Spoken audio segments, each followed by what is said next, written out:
இப்ப என்ன சொல்ல வர? அந்த மீனா நல்லவ, நான் கெட்டவளா? அப்புறம் எதுக்கு நீ என் கூட ஃப்ரெண்டா இருக்க? இருங்கடி, இப்ப நீங்க சண்டை போட்டு எதுவும் ஆக போறது இல்ல. என்ன பண்ணலாம்னு யோசிங்க.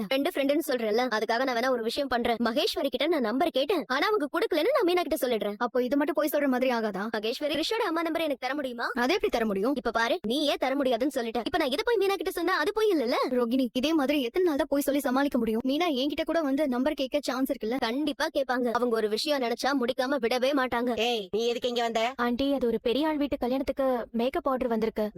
அத சொல்லதான் வந்தியா? இல்ல ஆண்டி, அவங்க என்கிட்ட பூ டெக்கரேஷனுக்கு ஆள் தெரியுமான்னு கேட்டாங்க. இத நான் மீனா கிட்ட சொன்னா நீங்க கோவப்படுவீங்க. அதனாலதான் சிந்தாமணி ஆண்டிக்கு இந்த ஆர்டர் கொடுக்கலான்னு வந்தேன். ஓஹோ, நீ அவங்களுக்கு ஆர்டர் வாங்கி குடுக்கற அளவுக்கு வளர்ந்துட்டியோ? சரி, இங்கே இரு. சிந்தாமணி, பெரிய ஆர்டர் ஒண்ணு வந்திருக்கான். அது விஷயமா உன்னை பார்த்து பேசுறதுக்காக என் மருமக ரோகிணி வந்திருக்கா. நீ போய் பார்த்து பேசிட்டு வா. சரிங்க மாஸ்டர். வாமா ரோகிணி, மாஸ்டர் ஏதோ டெக்கரேஷன் ஆர்டர் இருக்குன்னு சொன்னாங்க. ஆமா ஆண்டி, கொஞ்சம் இப்படி வாங்க. இது பெரிய ஆர்டர் ஆண்டி. இந்த ஆர்டர் கிடைச்சா உங்களுக்கு பெரிய ப்ராஃபிட் வரும். ஒரு 10 ஆர்டர்ல நீங்க சம்பாதிக்கிற அமௌண்ட இந்த ஒரு ஆர்டர்லயே நீங்க சம்பாதிச்சிடலாம். அவ்வளவு பெரிய இடமா இது? யாரோட ஆர்டர்? எப்ப கல்யாணம்? சொல்றேன் ஆண்டி, ஆனா அதுக்கு முன்னாடி இந்த ஆர்டர் உங்களுக்கு கிடைக்கணும்னா நான் சொல்றத நீங்க செய்யணும். என்னமா கண்டிஷன்லாம் போடுற? சரி சொல்லு, என்ன பண்ணணும்? நான் சொல்றத மட்டும் நீங்க கரெக்டா பண்ணி முடிச்சிட்டீங்கன்னா, இது மட்டும் இல்ல, இந்த மாதிரி நிறைய பெரிய பெரிய கிளைண்ட்ஸ் எல்லாம் எனக்கு தெரியும். அவங்க ஃபேமிலில வர எல்லா ஆர்டர்ஸையுமே உங்களுக்கு வர மாதிரி நான் பண்றேன். நானே பெரிய பெரிய ஆர்டர் எல்லாம் பண்ணிக்கிட்டு தான் இருக்கேன். நீ மாஸ்டரோட மருமக, எனக்காக தேடி வந்து சொல்ற. சரி, இப்ப சொல்லு, நான் என்ன பண்ணணும்? மீனாவோட அம்மா அந்த கோயில் வாசல்ல பூக்கடை வச்சிருக்காங்கல்ல, அதான் எனக்கு தெரியுமேம்மா, அது அவங்க குடும்ப தொழிலாச்சே.